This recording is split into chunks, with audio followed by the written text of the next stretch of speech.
While everybody's getting settled, I wanted to just summarize a couple of things that seem to me to have come out of the last 5 talks that we heard.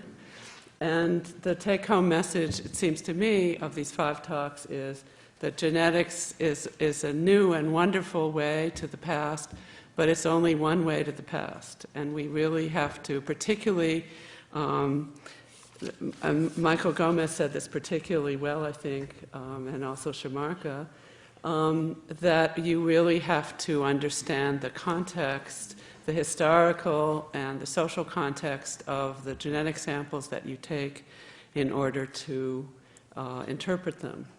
So other stories are provided by historical and certainly oral history, historical documents and oral histories, I should have added, by fossils and human remains, and modern human variation, so all of those are biological kinds of variation. By languages, tell us another kind of story about the African past.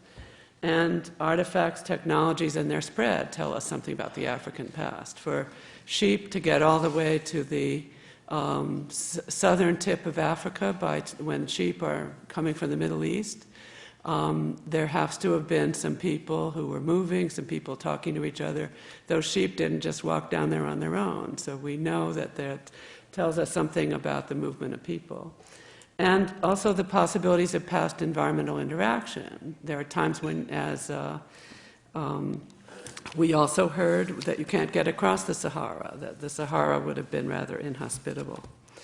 Okay, so now let me see. How do I get another? I had a second slide, but I can't quite figure out how to do it. Ah, okay. Next, how about that? Okay. So these are just some points that were occurring to me. Perhaps I thought they might help stimulate your questions. And again, I'd invite people with questions to please line up on the 2 sides of the room, and we'll call on you. But certainly, as an archaeologist, I totally agree with Chris and Sarah and Mike Hammer that there was considerable diversification and a periodic assembly of anatomically modern humans in Africa, and that this is, I would argue, supported by the archaeology, by the diversification of archaeology. Chris actually showed a slide from one of my papers of all the different artifacts going around Africa, and if you looked at that slide really carefully, you'd see that each region has something distinctive about it.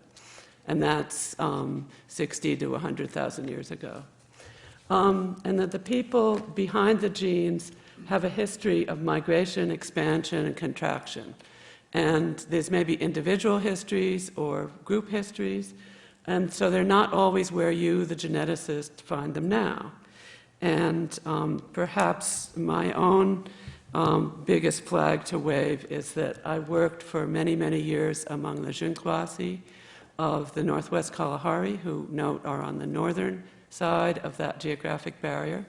And they themselves have an oral history of having come to that region within the time span of oral history from the north, from Angola, where there are still very large populations of people who speak the same language.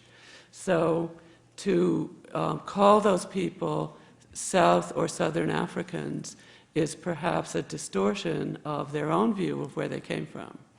And then to build a whole story about human expansion out of Africa based on starting out in Cape Town somewhere is, again, perhaps a distortion of reality. We don't know when those people got to South Africa as their direct ancestors, and so we're in a little bit of a quandary about that.